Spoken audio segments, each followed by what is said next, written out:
Hi guys and welcome back to another DrAce video, and today we're going to be playing MotoGP 22. It is time to continue with our MotoGP career mode. It is time for the Chang International Circuit of the Thailand GP. So after a miscalculation in qualifying, we only managed Q1, so we only got 13th place, and away we go. Quick reminder, we are only going to be using power setting 1 for this video to keep things interesting against the 120% difficulty AI. So around the side and around the outside, so let's say into turn 1, we've got a couple of rides ahead of us, but the braking marker here upon the approach of the right-hander, the AI just go way too early. So we are going to just take over and take an advantage of the weak and poor AI's braking into the second corner. So now it's down to us to bring on the power and take the fight to Fabio Quartararo and this fellow Frenchman, Johan Zarco. So now, to the left-hand side we go for the difficult turn 4. One of the corners always seems to catch me off guard. I either brake too early or brake too late. I can never really find a good balance for the fourth corner here in the Chang International Circuit. So back over to the left-hand side here, we do claw in the gap to Fabio ahead of us.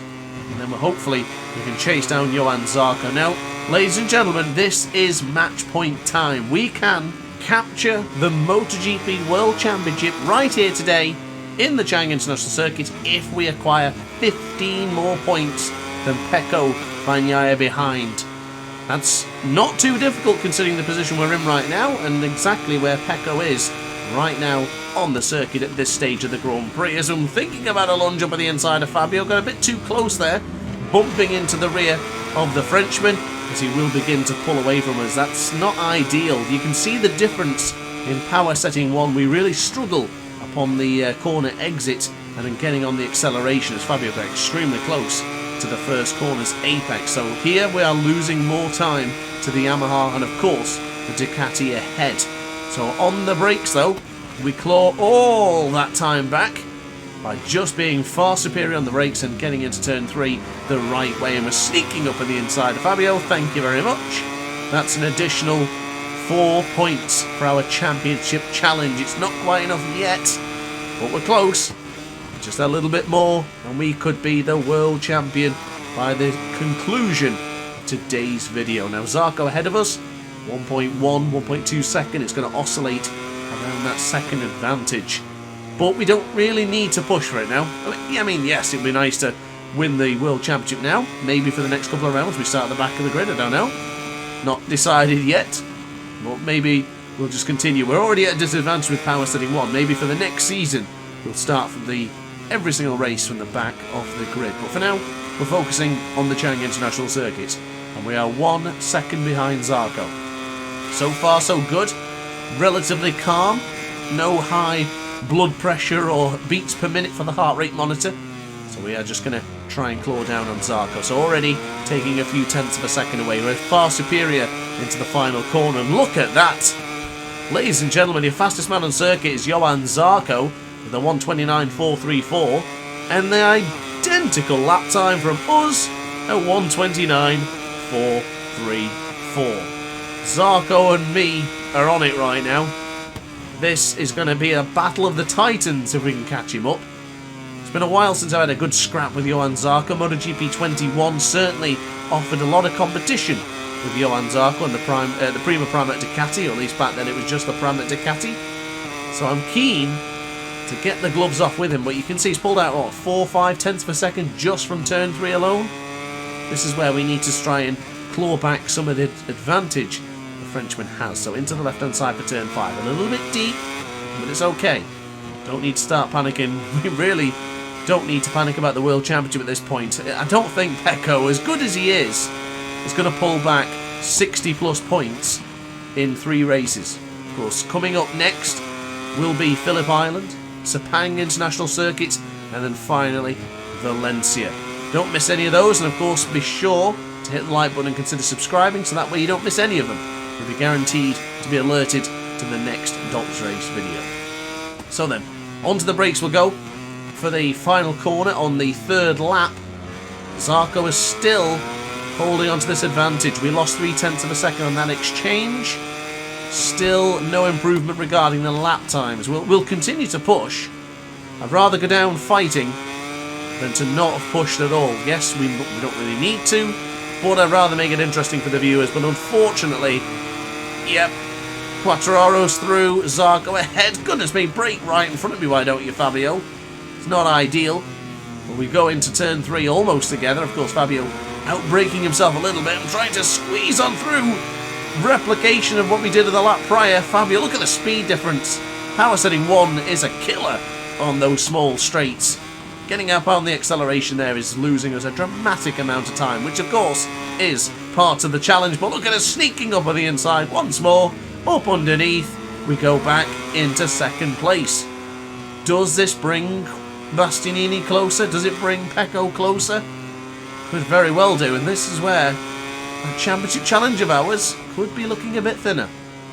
Now we're already in a fantastic situation. 60 points clear from Pecco Bagnaia at the start of this video.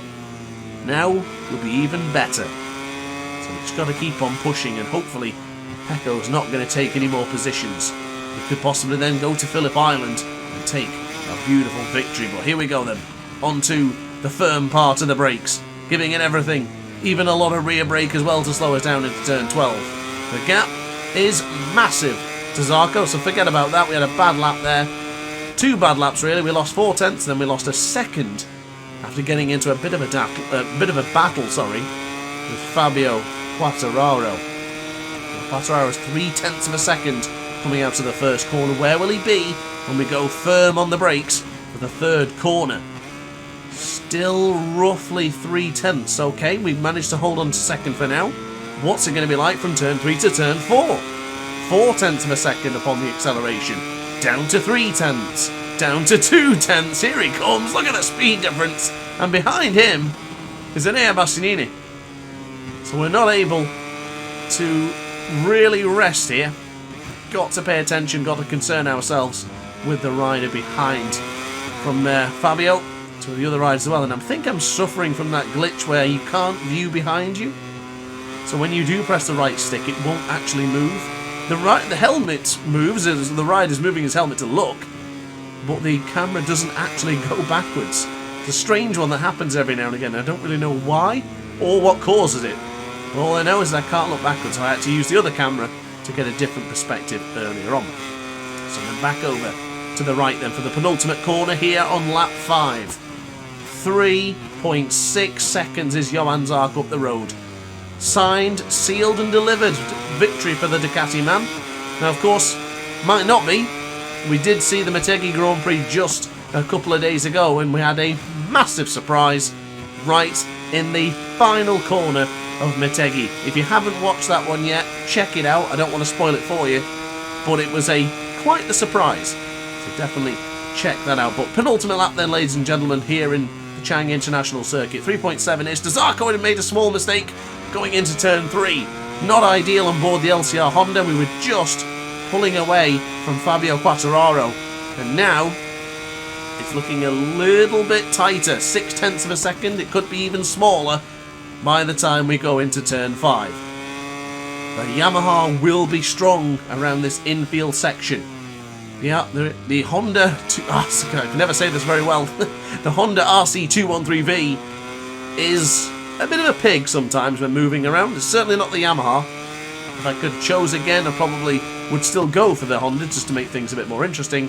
But the Yamaha would always be my optimal choice for MotoGP. So now into the right-hander for turn 9. Quartararo's still there. 4 tenths, 3 tenths. It's certainly going to get exciting for the final lap here in the Chang International Circuit. 4 tenths it is. We're not going to win the World Championship from second, but we are still going to get a valiant podium. Tons of podiums this season, and the one thing we have been is extremely consistent, and that has been a massive factor in our championship challenge. This could be the championship winning season, of course, from probably not this round, but it's more than likely going to be in Phillip Island. But back to reality, because Fabio Quartararo, there he is, I knew it was coming. The speed he was getting on the straight there was ridiculous compared to us in power setting 1 now. Held up here into turn 3. I can't seem to break in against Fabio Quartararo, and this is not a good position for us to be in. Need that slipstream, need to stay with Yamaha, otherwise I'm going to lose out big time. Bastianini is right behind as well. I don't fancy him chucking a lunge into turn 4. So to the left-hand side, we ran it deep. Oh, I mentioned this earlier. A quick look behind. I can't look behind me, can I? Because, of course, Fabio's having a good look behind himself, though. So we got too tight to the apex and down. Oh, my goodness. That's 101 for the circuit. Don't go too tight to the apex. Oh, can you believe that? Any hopes of winning the championship today has certainly now gone down the pan. Goodness me. Ladies and gentlemen, that is the Chang International Circuit. A massive mistake from myself there, so I do apologise to the viewers for making that mishap. It's 101, you should never brake on the apex there, it just never works. So anyway, Johann Zarco wins, Quartararo in second, and Bastianini holding off his future teammate for third place. That would have helped out Pecco's championship charge if he got those 4 additional points. So let's move over and see the damage then, shall we? 47 points adrift is Pecco Bagnaia after he claws in some, 13 points on us. Big mistake that from us. Nil points for us, so it just keeps Pecco in the battle just a little bit closer. And Fabio pulling out 20 points just to be just 87 points behind. Quick look at the Teams Championship, and things are pretty much the same. The only difference being is Prima, Pramac, Ducati have moved up 1 spot ahead of Suzuki for that top 3 spot. Pretty good performance for Zarco to get them up there into 3rd place. But guys, that's pretty much it. You know the Constructors' Championship score, so I'll leave that be. But guys, thanks for watching as always. I do hope you enjoyed. If you did, let me know in the comments section down below. Consider subscribing, it does help out the channel. And of course, hit the like button as well, because it does help push the YouTube algorithm. But that is pretty much it from me. So thanks for watching, guys. It's been a pleasure, and I'll see you in the next episode. Ciao for now. Oh, hi. Didn't quite see you there. Good to see you're still here. If this video didn't quite set your appetite, then why not watch some more DrAce content by clicking the video shown on screen now. Furthermore, if you would like to follow me on social media, you can do so now with the links down in the description. Consider subscribing so you don't miss a single DrAce video.